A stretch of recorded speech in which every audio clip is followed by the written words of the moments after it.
काशी में कल्प वृक्ष है,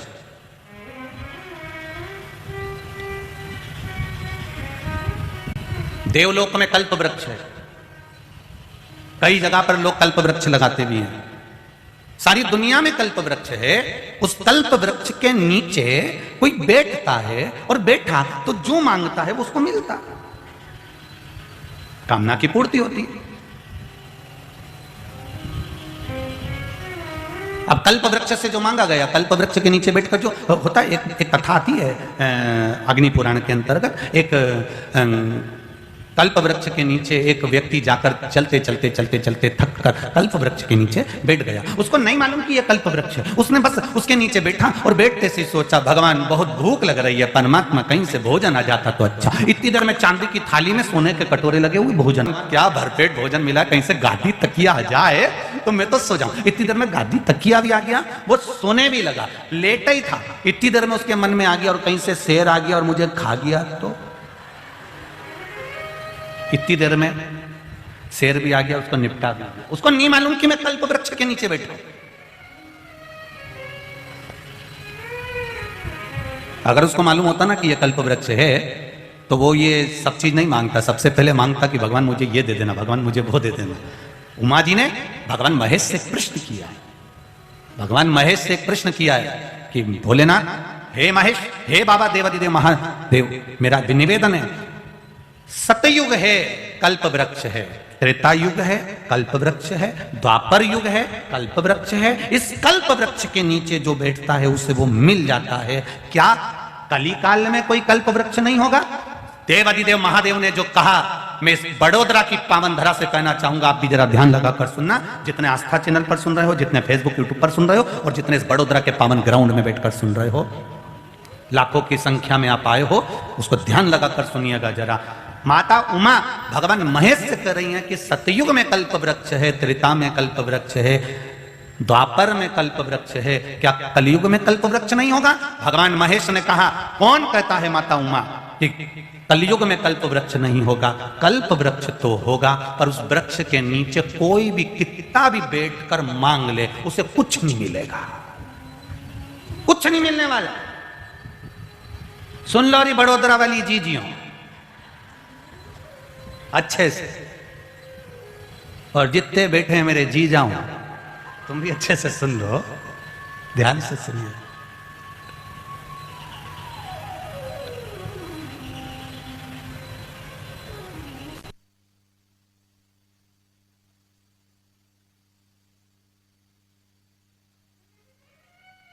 कल्प वृक्ष तो होगा, ऐसा नहीं है कि कलयुग में कल्प वृक्ष नहीं है। कई लोग, आप लोगों ने भी सुना होगा यहाँ पर कल्प वृक्ष है। गुरुजी आप दर्शन करने चलोगे, वहां पर कल्प वृक्ष है। तो शेर धाड़ता धाड़ता इसके पास आए, ये पीछे सरकता जाए, शेर और आगे आए, ये और पीछे सरकता जाए, शेर और आगे आए, ये और पीछे खसकता जाए। शेर एकदम कूद के इसके पास में गया और जाते से ही बोला, तू चिंता मत कर, मैं 5000 में शेर बना हूं, तू 9000 में बंदर बना है। नकली के युग में सब नकली नजर आ सब।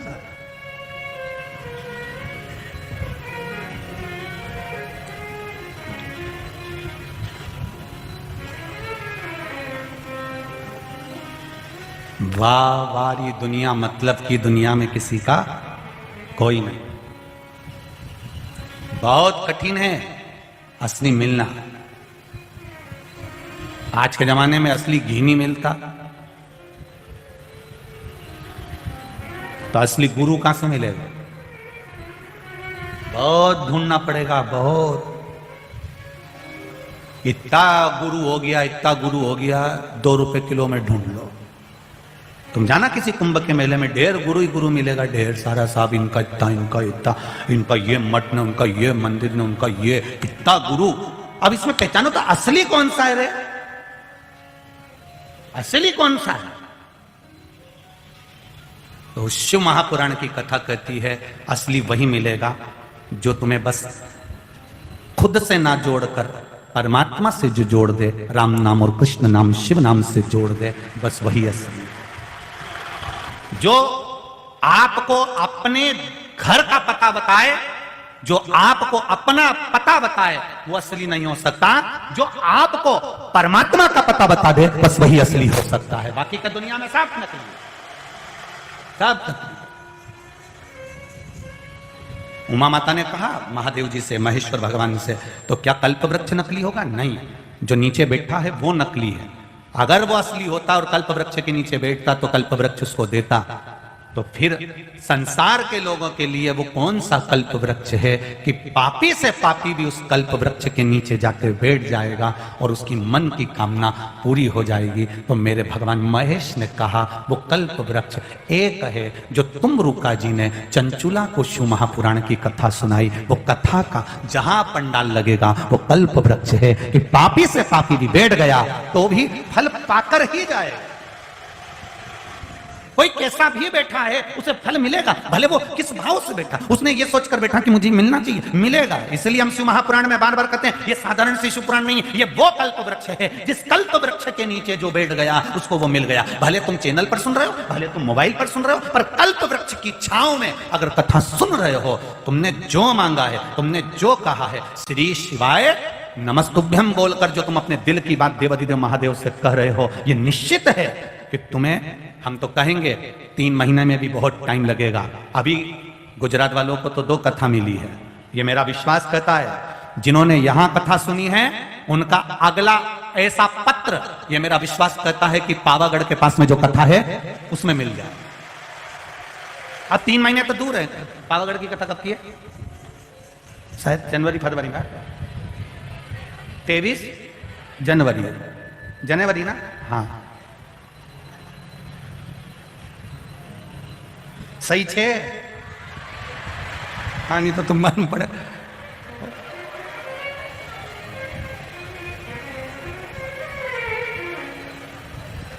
क्यों रे आस्था वालों बताओ ना, इनके नहीं मालूम बापड़ा निकाली से तो बता बात। अब तो अभी कौन सा महीना चल रहा है? ये दिसंबर। अब जनवरी आने में तो 3 महीना भी पूरा नहीं होगा, ये मेरा विश्वास करता है। पत्र आपका भी वहां पहुंचेगा कि मेरा बाबा ने मेरी सुनी है। मैंने पंडाल में बैठकर कथा श्रवण करी थी बड़ोदरा में और बाबा ने मेरी सुनी है, बाबा ने मुझे दिया है। तुम कहोगे, तुम्हारा भी पत्र वहां पहुंच।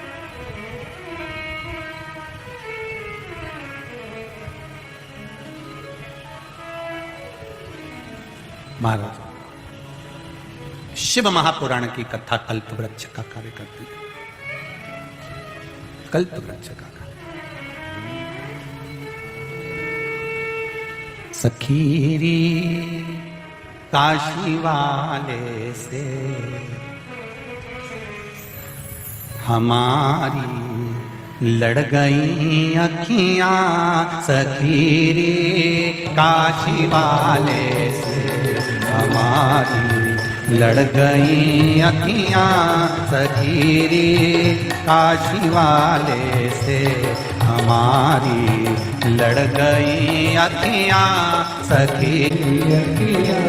सखीरी डमरू वाले से हमारी। बड़े हॉस्पिटल में जाने के लिए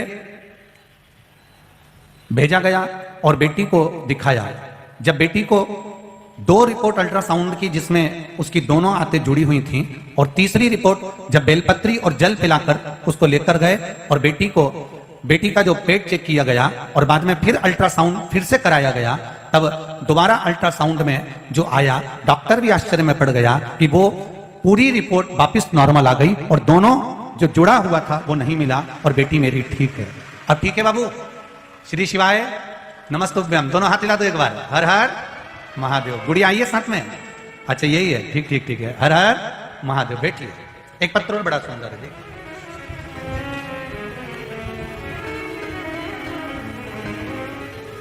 अलका हनुमान दास जी चांडक, राणापुर जिला झाबुआ मध्य प्रदेश से आए हैं। कहीं बैठे हो तो हाथ हिलाइएगा। आप ही हैं, दोनों हाथ हिला दीजिए एक बार। श्री शिवाय नमस्ते। अलका हनुमान दास चांडक, राणापुर जिला झाबुआ मध्य प्रदेश, मेरा मोबाइल नंबर ये है। गुरु जी के चरणों का आनंद, शिव जी को नमन करती हूँ। शिव जी की कृपा का क्या बखान करूं गुरुदेव। कुबेरेश्वर धाम के रुद्राक्ष के जल और पशुपतिनाथ व्रत एवं आंवले के फल का अभिषेक से मेरा बड़ा भाई सुरेश बाहेती, जो कि बाग का निवासी है, उसको नया जीवन मिला है। उसकी किडनी और फेफड़े, लीवर पूर्ण रूप से डैमेज हो चुके थे। अहमदाबाद, इंदौर, बड़ौदा और दाहोद भी सभी जगह के डॉक्टरों ने कह दिया था कि आपके भाई जितने दिन निकाल लें वो सही, आप उनको घर ले जाओ। लेकिन उनके ही परिवार की छोटे भाई की बहू को भोले बाबा पर अगाध आस्था है। उन्होंने आपकी कथा सुन रखी है। उन्होंने अपनी जेठानी जी के लिए पशुपतिनाथ का व्रत किया और आंवले के रस का अभिषेक जैसा आपने बताया था वैसा करना प्रारंभ करा। रुद्राक्ष का जल पिलाना प्रारंभ करा और दूसरी बार जब उनकी जांच के लिए उनको वापिस लेकर आए बड़ौदा, तब 80% तबीयत उनकी ठीक हो चुकी थी और उनका किडनी लीवर काम करना प्रारंभ कर दिया था। आज भी बाबा की कृपा से वो बिल्कुल ठीक हैं। जिन डॉक्टरों ने कहा था ये थोड़े समय के हैं, बाबा ने उनको अच्छा रख रखा है और उनकी 80 से 90% किडनी लीवर काम करने लगे। बैठिए, ठीक है आप। श्री शिवाय नमस्तुभ्यं। विराजिए। हर हर महादेव। शिव कृपा, शिव की उदारता, शंकर की करुणा, उसकी दया बिना कुछ नहीं होता। तेरी कृपा बिना ना हिले एक भी अणु, लेते हैं श्वास तेरी कृपा से तनु तनु। डॉक्टर को दिखाओ, डॉक्टर से इलाज भी करवाओ, डॉक्टर को उपचार भी लो, दवाइयां भी खाओ, औषधि भी लीजिए, मना नहीं है। पर उस औषधि के साथ में भगवान देवाधिदेव महादेव से प्रार्थना भी करिए कि बाबा जो दवाई ले रहे हैं इस दवाई को आप अमृत कर दीजिए और इनको ठीक कर दीजिए। बाबा पर विश्वास रखकर हमने अपनी कथा में इस व्यासपीठ से सालों साल हो गए कथा करते करते, कभी ये नहीं कहा कि आप डॉक्टर को मत दिखाओ। डॉक्टर को दिखाओ, दवाइयां भी खाओ, इलाज भी कराओ, सारी जांचें भी कराओ, पर जांचों के साथ में एक लोटा जल मेरे देव अधिदेव महादेव को चढ़ा कर जाओ, उसका फल अधिक। उसी तरह दवाई लेना तो शंकर जी को एक लोटा जल चढ़ा के फिर लेना, काम तो करेगी, कुछ ना कुछ तो फल देगी। सारी समस्या का हल, जरा जम के बोलो, एक लोटा जल। कहीं नहीं भटकना, हमें कहीं ढोंग और प्रपंच में नहीं जाना, हमें किसी अंधविश्वास की ओर नहीं जाना, हमें किसी के प्रपंच में नहीं जाना। हमें तो अगर जाना है तो केवल देवाधिदेव महादेव को एक लोटा जल चढ़ाकर एक बेलपत्री का आनंद कर हमें शिव का भजन करना। परिवार का अगर एक व्यक्ति भी शिव महापुराण की कथा को दिल से सुनता है तो उसका फल पूरे परिवार को प्राप्त होता है, पूरे परिवार। आप कहोगे गुरुजी ऐसा कैसे होता है? तो आपने पहले किया था, बद्रीनाथ जी से इतना सा प्रसाद लेके आती और इतने बड़े प्रसाद में मिला के पूरे मोहल्ले में बांट देती। बोलो री जी सही है कि गलत है? बोलो री बड़ोदरा वालियों, केम छो? तो तुम जब इतना सा प्रसाद द्वारका जी का लाई और इतना सारी मिस्त्री में मिला दिया, इतना सा प्रसाद सांवरिया जी की लाई इतनी बड़ी मिस्त्री में मिला दिया, इतना सा प्रसाद नाथद्वारा का लाई इतने सारे सामान में मिला दिया, इतना सा प्रसाद रामेश्वर सारे सामान में मिला दिया।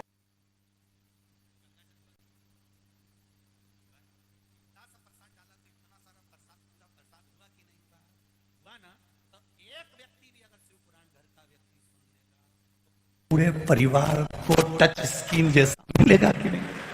हल तो नहीं। उसने सुनी, सुनकर वो किसी के पास में बैठा, टच हुआ, प्रसाद बढ़ता, फिर बढ़ता।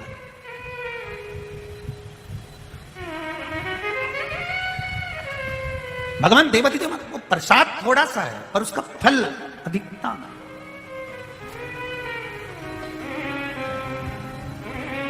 बस सबसे मूल है आपका विश्वास। भगवान देवाधिदेव महादेव ने कभी ये नहीं कहा कि मुझे बहुत सारा धन देना, कि वैभव देना, कि मुझे बहुत सारी दौलत देना, कि मुझे बहुत सारा वैभव देना। कड़प एक धीमर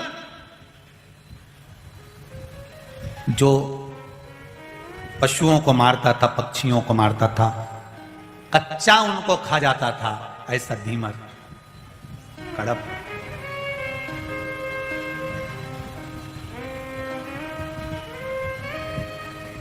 एक बार घूमते घूमते जंगल में चला गया।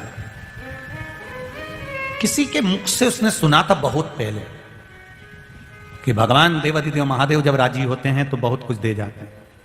वो धीमर ने, वो कड़प ने सुना हुआ बचपन का उसको आज तक याद था, और वो बहुत बड़ा शिकारी बन गया था, पशु पक्षियों को मारता था। एक बार घूमते घूमते जंगल में चले गया, वो जंगल में पहचान कुछ भी नहीं थी। पहली बार उस जंगल में गया था जिस जंगल में एक ओटले के ऊपर, एक पत्थर के ऊपर, एक वृक्ष के नीचे एक शिवलिंग रखा हुआ था।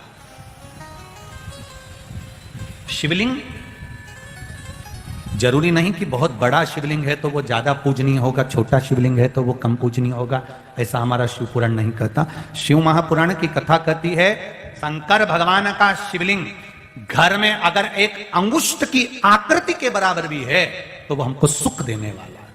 एक चने की आकृति का भी शिवलिंग है तो वो हमको सुख देने वाला है। और अगर एक विशाल से विशाल 10 फीट का 25 फीट का शिवलिंग भी है तो वो हमको फल देने वाला है। भगवान शंकर का स्वरूप छोटा भी है तो फल देगा, मंझला भी है तो फल देगा, और बड़ा भी है तो भी फल देगा। उसमें ब्रह्मता नहीं। ये कई लोगों के घर में बड़ा फैशन चलता है, सास के हाथ के इतने से ठाकुर जी हैं लड्डू गोपाल, सास के हाथ के। अब पहले इतने बड़े बड़े आते भी नहीं थे, सास कितना बड़ा ठाकुर जी लगती थी, ठाकुर जी रखे इतना बड़ा।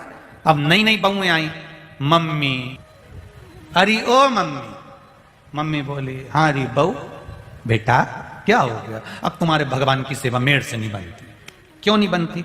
उनको कपड़े भी सही से नहीं पहना सकती, वो लुढ़क जाते हैं, उनकी आंख भी सही से नहीं लगे, उनको जेवर भी सही से नहीं पहना सकती है, तुम्हारे भगवान इतने से। मम्मी,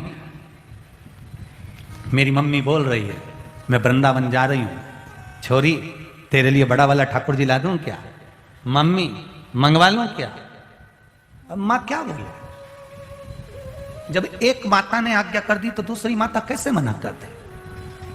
नहीं बोल। और अगर ये माता मना कर दे तो क्या हमारी मम्मी का जो सामान देती वो तुम्हें बुरा ही लगता है? अब बेचारी बोल भी नहीं सकती। मम्मी, ओ मम्मी मंगा लूं क्या? मम्मी ने पूछा क्यों बेटा, अपने घर में ठाकुर जी हैं तो सर छोटा ही बहुत है। नहीं नहीं मम्मी, वो बड़े आ जाएंगे तो उनको कपड़े पहनाऊंगी, श्रृंगार करूंगी, अच्छे लगेंगे, सुंदर लगेंगे, ऐसा लगेगा, उनको मुकुट पहनाऊंगी, उनको ये करूंगी। थोड़े से फैशन के चक्कर में ठाकुर जी को लिया ही इतने बड़े। बहू ने कितने दिन सेवा करी, जब तक छोरा छोरी नहीं हुए तब तक। जो छोरा टोरी गोदी में आ गए, छोरा छोरी आए, डिकरा डिकरी जो गोदी में आए, फिर सेवा कौन कर रही है? बोलो बोलो जम के बोलो। बेचारी सास। अब सास गुस्से में ऐसी फूले, एक ही अच्छा था, अब मेरे से भी इतना थोड़ी ना बने, शरीर से इतना सारा भगवान रख दिया। अब पहले के शंकर जी भी हैं, पहले के गणेश जी भी हैं, पहले के लड्डू गोपाल जी भी हैं, और चली तो तू इनके लिए आई, द्वारका गई द्वारकाधीश के लिए आई, रामेश्वर गई उनके लिए आई, बद्रीनाथ गई उनके लिए आई, और मुझसे के सबको पोछ पोछ के तिलक लगा। जहां जाती है वहां से एक देवता लेके आ जाती है। भगवान हुन भी आपस में सोच रहे कि गई है अभी डाकोर जी लेके आएगी, खसक के बैठो। तो देवता हुन भी जगह बना के बैठते हैं। जे जाती है तीरथ और देवता जगह बना लेते हैं, यहाँ आके बैठ जाएंगे हो, अपन सरक जाएंगे। अब खसकते खसकते भगवान भी ऐसी जगह बैठ गए कि इतने से भगवान बेचारे इतना सा मंदिर और उसमें इतना सारा देवता और इतनी सी शक्कर लाई भगवान के धर दी और आरती गा रही। माता पिता तुम मेरे, शरण गऊ में किसकी? भगवान भी मन में सोच रहे किसी की मत जा, किचन में जाके 2-4 शक्कर की कटोरी और लिया। अरे माता का इतनी सी शक्कर, इतनी सी शक्कर, इतना सारा देवता। और एक बार सुबह पूजन करके गई, पानी का लोटा रख गई, मालूम पड़े वो छोरा छोरी ने गिरा दिया, भगवान के पूरे कपड़े गीले हो गए। गणेश जी ने भगवान शंकर जी से कहा पूरे कपड़े गीले हो गए। शंकर जी बोले अब चिंता मत कर, कल ही आएगी। गई वो तो सुबह आएगी जब बदलेगी।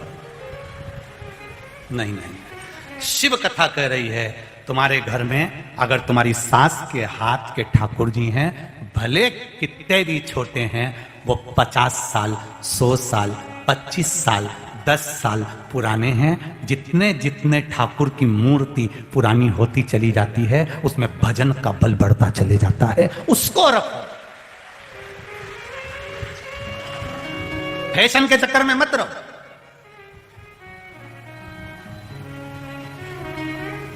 और आज इस बड़ौदा की धरा से आप सभी को निवेदन करना चाहूंगा, जितने लोग आस्था चैनल पर कथा सुन रहे हैं, जितने फेसबुक पर, यूट्यूब पर सुन रहे हैं और जितने पंडाल में सुन रहे हैं, आप अपने पत्र लिखकर भेजो, मना नहीं है, पर इन पत्रों पर ना तो शिवलिंग का फोटो बनाओगे ना शंकर भगवान का फोटो बनाकर भेजोगे। जितनों को भी पत्र लिखना लिखो। कई लोग शिवलिंग का फोटो बना देते हैं, कई लोग शंकर भगवान का फोटो बना देते हैं। हम पहले भी बोले, हम केवल पत्र पढ़ते हैं, जो आप भेजते हो वो यहां रखा जाते हैं, पढ़ लेते हैं। पढ़ने के बाद वो पत्र आप ही के बड़ौदा में, आप ही के नगर में रोज रखे रहते हैं। किसी के मन में ये शंका हो कि सियोर वाला महाराज ने कहीं गलत बात दिया हो तो पत्रों में नंबर भी लिखे रहते हैं, आप आराम से फोन लगाओ और उनसे बात करो। मना नहीं है, ये पत्र यही है। पर उन पत्रों को पीछे अगर आप फोटो बना दिया शिव जी का, शिवलिंग बना दिया और वो पत्र किसी ने फाड़ कर फेंका, डस्टबिन में डाला, हमको। और माताएं जब गाड़ी चला के जाती हैं तो वो गाड़ी में हमको देखती और ऐसे ऐसे हाथ करती, हमारी जान दुख दुख होती, उधर देख ले जी, उधर देख। हमने कई बार वो बेटा क्या नाम उसका, वो हमको लेकर आता है, हाँ अबीर, तो वो बाबू हमको लेकर आता है तो हम उससे कई बार कह देते हैं, देख वो बार बार अपने को देख रही, थोड़ा गाड़ी रोक ले, अपन पीछे हो जाए या इसको आगे कर दे, या अपन आगे हो जाए, या अपने को देखने के चक्कर में ऊपर नहीं देख ले, ये थोड़ा बड़ा टेंशन। और इतनी खुश हो जाए, इतनी खुश हो जाए सियोर वाला महाराज, और इतने खुश हम, ये तो खुश होए, हम रोए। भगवान हमारे हाथ में कल्लू जी महाराज, हमारे ठाकुर जी, हम इनसे लाला इसका ध्यान रखना जब तक इधर देखे, ये हमको देखे तो इनको देखते रहना। और पूछो सभी से, ठाकुर जी का मुंह इधर होता है, हम उनका मुंह घुमा के खिड़की की ओर कर देती है, हमको देख रही तो इनको देख ले, थोड़ी देर गाड़ी तू चला। हम उसके भरोसे पर, तो हमें कभी नहीं कहना कि मेरे घर में भगवान का मंदिर है, हमें यह कहना है भगवान के घर में मेरा कमरा है, मैं भगवान के घर में रहता हूं, इसलिए मेरी पूरी चिंता, मेरा पूरा टेंशन मेरे देवाधिदेव महादेव का है, मेरा कुछ नहीं, मेरा कुछ नहीं। अब सौंप दिया इस जीवन का सब भार तुम्हारे हाथों में, हे हार तुम्हारे हाथों में और तुम्हारे हाथों में। ये हार और जीत सब परमात्मा के सहारे पर छोड़, वो संभाल ले। कड़प ने भगवान शिव की आराधना करना चाहिए, भगवान शंकर की आराधना कड़प कर रहा है, भगवान शिव की आराधना कड़प कर रहा है। उसको नहीं आता कुछ भी, ना पूजन जानता, ना पाठ जानता, ना अर्चना जानता, ना आराधना जानता। वो तो केवल इतना जानता है कि ये महादेव हैं और मैं इनका सेवक हूं। मैंने अपने बचपन में सुना था शिव ऐसे हैं, भोले हैं, उनको रिझा सकते हैं, शंकर भगवान को मना सकते हैं, सरल है शिव।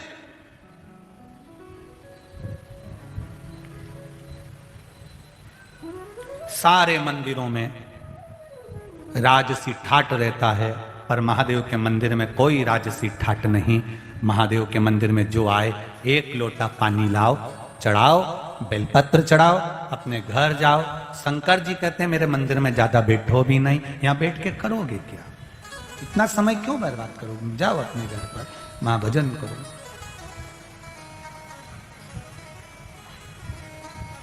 जाओ भजन करो।